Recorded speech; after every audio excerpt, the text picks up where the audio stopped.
The church went silent when Claire Bennett stood up just before the vows. Not because she was crying, not because she had arrived 30 minutes late, and not because every guest had spent the last hour whispering about the handsome single father sitting beside her. Claire slowly turned toward the groom, her ex-fiancé, Daniel. Then she reached for the little girl beside her. "Before you say anything," Claire said, her voice barely above a whisper, "there's something everyone deserves to know." The bride's face went pale. Daniel stared at Claire, and 7-year-old Lily Parker tightened her grip around Claire's hand. No one in that crowded California church knew that the wedding had already been changed forever. Not by revenge, not by jealousy, but by a promise Claire had made to a dying woman 3 years earlier. Claire had not planned to attend Daniel's wedding. She had spent 2 years trying to forget him. 2 years since their own wedding had been canceled just 6 weeks before the ceremony. There had been no cheating, no screaming, no dramatic betrayal. That was almost worse. Daniel had simply looked at her one night across their kitchen table and admitted that he no longer knew how to choose a life with her. Claire had been building a company that was finally succeeding. Daniel wanted children immediately. Claire wanted more time. Both were afraid. Both were proud. And instead of fighting for the same future, they quietly walked toward different ones. 3 months later, Claire became CEO of the healthcare technology company she had helped build. Daniel moved on. Claire told everyone she had too. But success had a strange way of making loneliness easier to hide. Then, one Tuesday afternoon, Claire received Daniel's wedding invitation. She stared at it for nearly an hour. "Daniel Harper and Sophia Lane request the pleasure of your company." She almost threw it away. Instead, she went back to work. That evening, she met Noah Parker. Literally, his bicycle had collided with the side of her parked car. Noah was a construction supervisor, a widowed father who seemed permanently 5 minutes behind schedule. His shirt was covered in sawdust, his bicycle chain was broken, and his daughter Lily was sitting on the sidewalk, trying not to cry because her father had promised to get her home before her piano lesson. Claire had been irritated, until Noah apologized. Not dramatically, not because he recognized her. He simply looked at the small scratch on her car and said, "I can't afford to fix a luxury car this week, but I'll find a way." Claire noticed his wallet was held together with tape.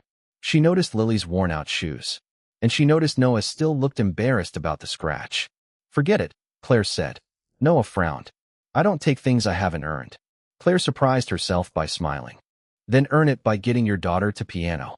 That should have been the end of it. Instead, Lily's piano teacher happened to be sick that day. Claire had once played the piano, so she offered to wait with Lily while Noah found someone to repair his bicycle. 1 hour became 2. Lily talked. Claire listened. And before Noah returned, Lily told her something that stayed with her. "My mom said Dad doesn't know how to ask for help." Claire looked toward the window. "Maybe some people need to learn." Lily shook her head. "Maybe some people need someone who doesn't make them feel bad for needing it." Claire had built a company worth hundreds of millions of dollars. Yet that 7-year-old girl made her feel like she had just learned something important. Claire saw Noah again. Then again. Not as romance. At least, not at first. She helped Lily practice piano before one of her meetings. Noah repaired a broken cabinet in Claire's apartment when she mentioned it casually. Lily began sending Claire drawings with ridiculous titles like "Claire wearing a crown because she's the boss of everything." Claire laughed more around them than she had in years. And Noah never treated her like a CEO. Once, after she complained about a board meeting, he handed her a paintbrush. "Paint the fence." Claire stared at him. "What? You look like you need an activity where nobody can interrupt you with a spreadsheet." She painted half the fence badly. It was one of the best afternoons she had had all year. Then Daniel's wedding got closer, and Noah noticed something. Claire became quieter. One night, Lily fell asleep on the couch between them while a movie played silently in the background. Noah looked at Claire. "You still love him?" Claire didn't answer immediately. "I don't know," she finally said. "Maybe I love the life I thought we were going to have." Noah nodded. "That's different." Claire looked at him. "Is it?" "Yeah." He glanced at Lily. "Sometimes we hold on to a picture after the people in it have already walked away." The words hurt, because they were true. 3 days before the wedding, Claire received a call that changed everything. The caller was Sophia, Daniel's bride. Claire almost didn't answer. Sophia sounded nervous. Then she said, "I know this is strange, but I need to ask you something." Claire expected anger. Instead, Sophia asked if Claire and Daniel had ever seriously discussed children. Claire went still. Yes. Sophia exhaled shakily. There's something Daniel hasn't told you. Claire felt an old instinct rise inside her, the instinct to protect herself by not knowing. But Sophia continued. Years earlier, Daniel had undergone medical testing after his younger brother became ill. The results had revealed that Daniel carried a genetic condition with a serious risk of being passed to a child. He had known before their wedding. He had been terrified. And instead of telling Claire, he convinced himself she deserved someone with fewer complications. He thought leaving was kinder, Sophia said. Claire closed her eyes. Suddenly, 2 years of unanswered questions became something else. Not betrayal. Cowardice. Fear. A man she had loved had made the worst decision of his life because he believed silence was sacrifice. Sophia's voice cracked. He wants children so badly. I don't know if he's really accepted what this means. That night, Claire barely slept. She wasn't angry that Daniel had moved on. She was angry that he had never trusted her enough to let her choose. On the morning of the wedding, Claire decided not to go.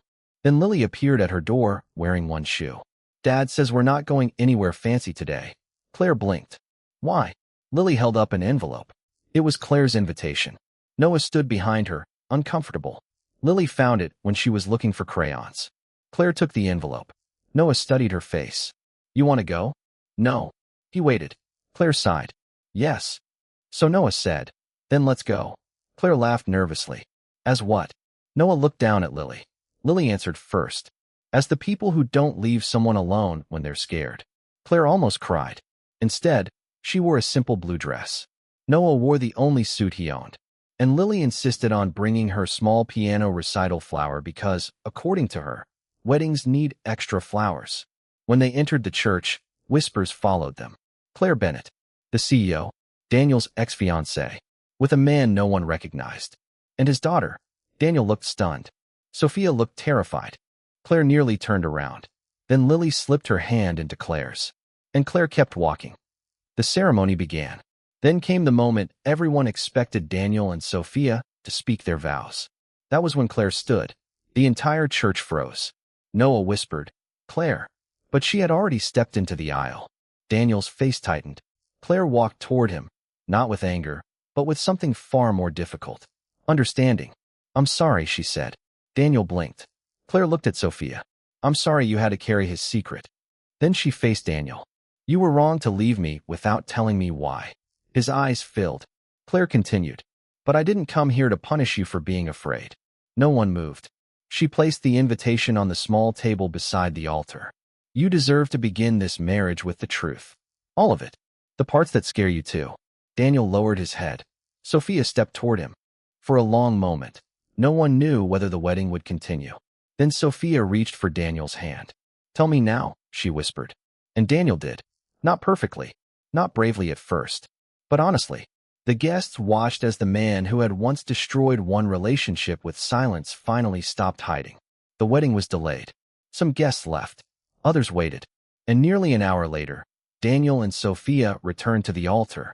Not because every problem was solved, but because, for the first time, they were choosing each other with open eyes. Claire watched from the back. Then she felt a small hand tug at her sleeve. Lily looked up. So are you sad? Claire looked toward Daniel. Then toward Noah. No. Lily smiled. Good. Because Dad likes you. Noah nearly choked. Claire laughed so loudly that several guests turned around. For the first time in years, she didn't care. Outside the church, sunlight spilled across the steps. Noah stood beside her, hands in his pockets. I know today wasn't exactly a date. Claire looked at Lily dancing between flower petals. No, she said. Noah smiled. That's probably for the best. Claire took his hand. Why? He looked surprised. And this time, Claire didn't wait for fear to answer first. Sometimes the greatest love story doesn't begin when someone chooses you over another person. Sometimes it begins when you finally stop running from the truth and discover the right person was standing beside you when you turned around. Because real love isn't about finding someone with no past. It's about finding someone you no longer need to hide your future from.